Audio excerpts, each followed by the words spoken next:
Hey, Mr. Manly here with lesson number 130 in how to be manly.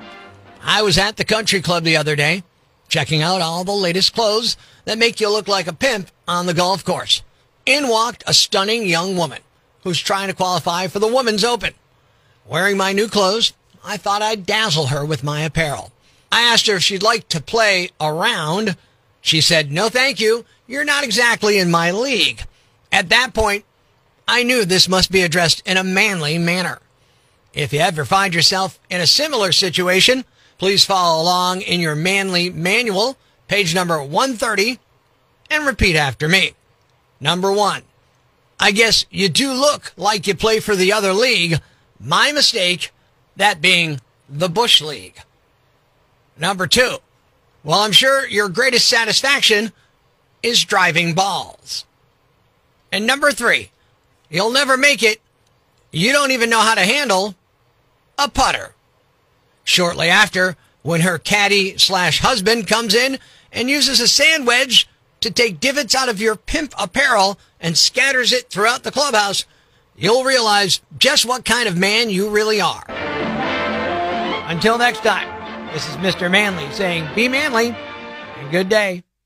Good morning, I'm Rock 107's Prospector. Disney parks won't let you just hop on an outdoor stage, even if it's empty.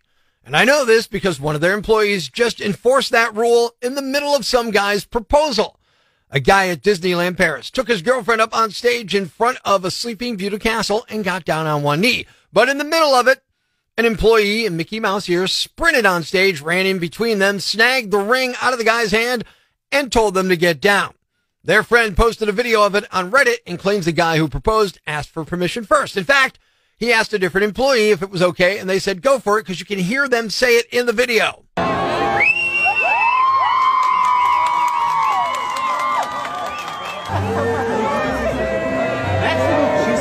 Yes, that's great, but over here, she's going to be even better. Not going to be even better. What are you, nuts? You ruined it already. The moment was ruined by that point.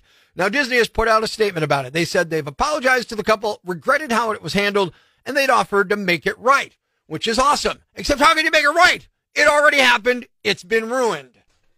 Just like the movie. Breaking the news that's already broken. It's time for Prospector's Briefs on Rock 107. NASA says space travel takes a mental and emotional toll on people. Apparently, the average astronaut faces the same challenges as people waiting for part 2 of this year's Stranger Things. Dave McCormick conceded the Pennsylvania Senate GOP primary to Dr. Oz. In return, Oz recommended 3 miracle supplements to McCormick for better prostate health.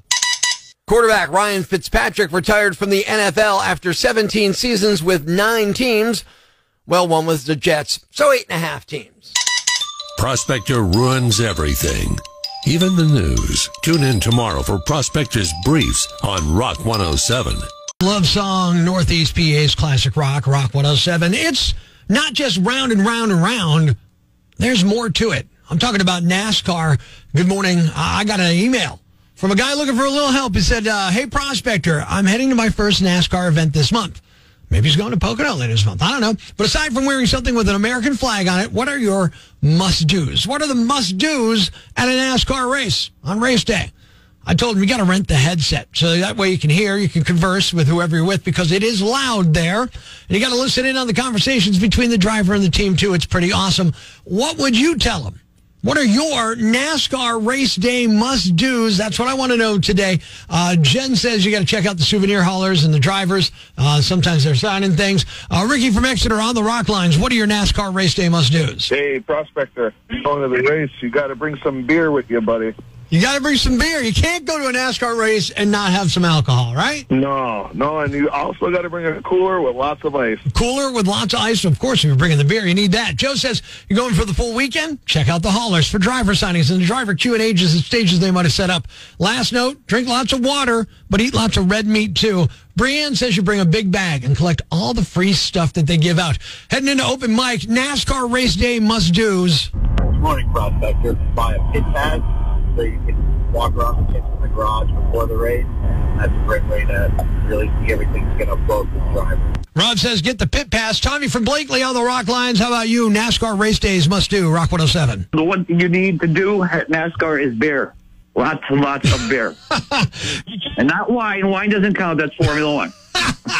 Wine is Formula One. Beer is NASCAR. What would IndyCar be then? Milk. Yeah, I should have known it would be milk. I mean, that's what they drink when you win the Indy 500. How dumb am I there? Gene says you got to develop a heavy Southern accent and say y'all a lot. Daryl says, yeah, earplugs rentals from Racing Electronics. Get a seat cushion, a cooler, and make sure you check with the track to see what size coolers are acceptable. Randy from Glen Lyon on the Rock Lines. Dude, NASCAR race days must do's. Hey, Prospector. Yeah. The one year I didn't take my hat. Oh, my God. It was hot. So you didn't have a hat and you died in the sun is what you're telling me? Pretty much. So you better be wearing a hat. Randy says you got to wear a hat. This one goes hand in hand with that. NASCAR race day must do, according to Sherry, sunscreen.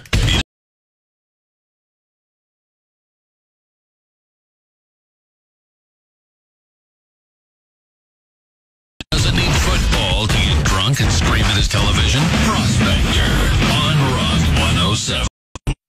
Life's pretty tough right now. There's plenty of bad news, but it's not all bad. It's time for the brighter side of Prospector on Rock 107. A bunch of nurses and EMTs rescued a kitten that was trapped under a grate outside of a hospital in New Jersey last week. Then, one of the nurses adopted the kitten. It happened in Trenton, New Jersey, so they named him Trent. Thanks. We needed that. The brighter side of Prospector on Rock 107. The following rant may cause you to pull your hair out, scream at the radio, punch the dashboard. Complaints should be addressed to Loudmouth Yambag at rock107.com. Hey, I'm Rock 107's Prospector. Here's what's got me jacked. Prescription drug commercials where they don't tell you what the drug is for. I mean, at least with Viagra, I know what it's for. Wellbutrin XL? I don't have a clue. I guess I'm supposed to ask my doctor about any drug I see on TV just in case I need it. You should have seen the look I got when I asked my doctor about Vagisil, man. And what's with loud church bells? I was walking to get a hoagie in downtown yesterday, and I heard two different sets of church bells going off. Bing, bing, bing, bing, bing, bing, bing, bing, bing, bing, bing, bing, bing. I think the people who want to go to church know when church is. This ain't 1789. You're not calling the neighborhood to mass, especially downtown on a Thursday afternoon. If you're doing it to tell me what time it is, let me say it again. Hey, it ain't 1789. I gotta watch. And don't give me that tradition, punk. If that's your best argument, let's bring back another tradition. Burning witches! I'm Prospector. I'm for the people. Who's with me? I gotta go crazy, man! Ever see the crazy guy screaming at the wall outside the Times building? Where does this rage come from, my son? Tweet us with hashtag #IFoundProspector and we'll come and get him. Prospector, mornings on Rock 107. Thanks for listening to Prospector's Prime Cuts podcast. Be sure to catch us live weekdays from 5:30 to 10 a.m. on Rock 107 or online at rock107.com or the Rock 107 app. A free download for your Android or iPhone. Subscribe to the podcast on Apple Podcasts, Google Podcasts, Spotify, Stitcher Radio, or wherever you get your podcasts so you never miss Prospector's Prime Cut. What's a yambag? A fool, an idiot, a blockhead, a dunce, or an ignoramus. You know, a dullard, simpleton, or a clot, nitwit, dipstick, pea-brain, mouth breather, or cretin. It's now time to announce the winner of Prospector's Yambag of the Day, as decided by you at rock107.com. Here are the nominees. Nominee number 1. Drinking can impair your judgment, and drinking a lot can impair your judgment a lot. Police in Evansville, Indiana, started getting 911 calls about a drunk driver last Monday afternoon. Witnesses said an SUV was driving erratically on a highway and crashed in the median. The crash caused a flat tire, and the car started to smoke, but the driver kept going, even when the tire fell off. He eventually stopped at a car dealership where people said he looked super drunk. The employees said he was trying to sell his now damaged SUV. The police showed up and identified the driver as 30-year-old Jordan Mattingly, the son of former MLB star Don Mattingly, who's currently manager of the Miami Marlins. Officers say Jordan smelled of alcohol and almost fell several times. He had some White Claw in the SUV and blew a .291 on a breathalyzer. That's 3.5 times the legal limit. Coincidentally, .291 was also his dad's batting average in the 1993 season. That's true. Jordan is facing a long list of charges. Nominee number 2. If someone gets arrested for stealing a car, what do you think they're thinking about in jail?